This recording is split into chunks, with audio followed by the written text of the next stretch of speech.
Okay, so we are almost finished with Treasures and Trinkets, Patterns by Annie, and next we need to create the case lid and the case base. So for the case lid, you'll need that piece of quilted fabric, you'll need the handle, and you'll need your prepared earring bar. For the case base, you need the quilted fabric, the bottom strap, and a sew-in snap. Okay, so we're going to work on the case lid first.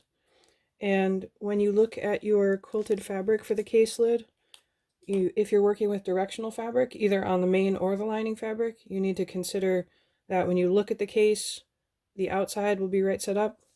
And then when you open it up, the lid will be facing this way. So if I leave mine like this, my dragonflies are upside down. So I want to turn this around so that when I open my bag like this, my dragonflies are right side up. Okay? So first we need to put the handle on the outside. We need to do that first so that when we sew it down, we don't sew through the earring bar. So it's very important that you follow the order and by Annie patterns, because there's always a method to the madness. It might seem strange when things are in a certain order, but I've made a lot of these patterns. Believe me, trust Annie. She and her pattern writing team know what they're doing. The things are in order for a reason. So we're going to put the handle on first, and then we're going to flip this over, and we're going to attach the earring bar on the inside. So on page 6 in your pattern, it tells you some markings you need to make on the outside of the case lid and some markings you need to make on the handle. So I'm going to go ahead and do that now. Okay, so I have a horizontal line here, right on the measurement the pattern states, and I'm going to take my handle and I'm going to align it so the top edge of the handle is just below that line. Okay, now the handle is wider than the case lid, so the handle is going to lift up a little bit in the middle. That's just so you have a spot to put your hand in to grab onto the handle. So you're going to align the edge over here,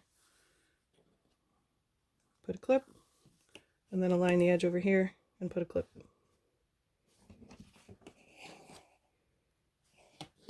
Okay, so now you're going to take it to your machine. You're going to sew across this little short end and then sew along your previous line of top stitching and come to the line that's closer to the center of the handle. Sew a box with an X. That's to add strength to the handle, and then come back and stitch along your top stitching again until you get to where you started. And then you're going to do the same thing on the other side. Okay, so once you have the handle sewn down, it should look something like this. And then we're going to take a look at the other side, and we're going to attach our earring bar. So again, on page 6, the pattern has you make a marking on here, placement line. So I'll do that and I'll be right back. Okay, remember when you're marking that placement line, if you're using directional fabric, you want that mark coming down from the top so that when you open your bag, if you have directional fabric, your design is right side up. Okay, so once you have that mark drawn, you're going to take your earring bar and you're going to align the top bound edge of it just below the line you just marked. And you're going to clip this in place right on those little raw edges that extend from the sides of the earring bar. Now, when we sew this down, we're only sewing on these tiny raw edges. We're not going to sew along the binding on the top or the bottom. This is going to be open here and here and here and here. So we're just going to sew along these little pieces of binding. I like to go over these twice just for added security. I mean, this is going to be sewn into the bag and then it's going to have binding, but just, I guess what I do is a bit of overkill, but I just like to make sure it's extra secure. So I go over each one twice. And you're sewing 1/8 of an inch from the edge. Okay, so the earring bar is sewn down. And like I said, it is open behind it. Okay, and last thing we need to do with the case lid is round all 4 corners. So you're using the same size circular object used for previous steps in this bag, and you're just going to round all the corners. And then whenever you trim pieces, when you're making a bag, after you're done trimming, you always need to go back and seal the edges by sewing along that seam that you just cut 1/8 of an inch in. Okay, and there's 2 ways to do this. You can just go in with your rotary cutter and trim it and then sew, or you can mark this line, sew inside of it, and then cut away on your marked line. Either way works. But do make sure that you have the correct size. I like the Creative Grids rulers, but just check your pattern, make sure you have the right size exactly, because if you have the right size exactly, when we do final assembly, your bag will go together very easily and smoothly. If you use the wrong size circular object, it can throw off how things fit together when you assemble your bag. Okay, so case lid is done, and we're going to set that aside. So the last component we need to create for this bag is the case base. So the case base has quilted fabric and the bottom strap and a sew-in snap. So you are going to be looking at the lining fabric here.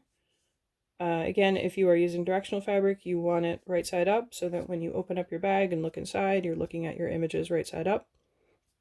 And at the bottom of page 6 in your pattern, it instructs you to make another placement line on here. Okay, so once you have that placement line drawn, you measured it from the top of this piece. Okay, so now you need to take your prepared bottom strap and you're going to place it just below the line you just drew with the raw edge over here and your finished edge on this side. Now, in your pattern, you have to read this part carefully because it tells you you need a certain amount of space left over here on the right side. So once you make that adjustment, your bottom strap will probably be hanging off on this side a bit. Okay, so you have to check your pattern for that measurement. And then once you have that aligned, you're going to pin or clip this strap in place. Okay, so I also went ahead and trimmed off the portion of the bottom strap that was hanging off the edge.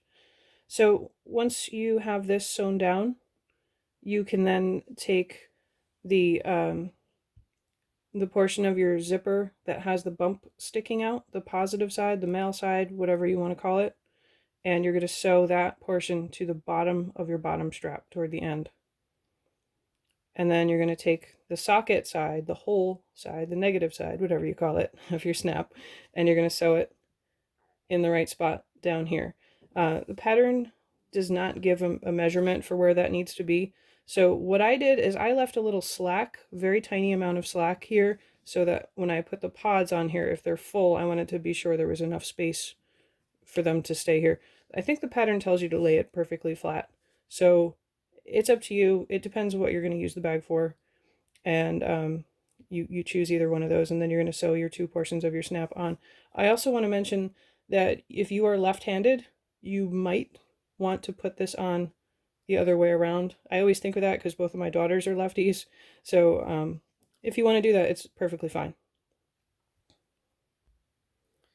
Okay, so I've got the bottom strap sewn on, and I hand sewed the two parts of my snap here. Just going to test it, make sure they work. Everything's nice and secure. Okay, and now you need to round all four corners again and seal all four edges. And then you're going to pin this bottom strap just out of the way. So while we're doing final assembly, you don't accidentally sew this into a seam somewhere, because that would be really annoying.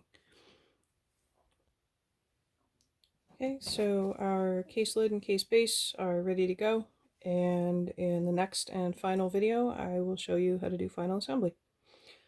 Before you watch that video, if you are not familiar with Kathy's binding hack from the By Any Bag Makers group in Facebook, I think I just said in Facebook, on Facebook, sorry. If you're not familiar with that, you want to go to my channel, scroll down a few videos, and familiarize yourself with that first, because I will be using that for this bag. Okay, I'll see you then.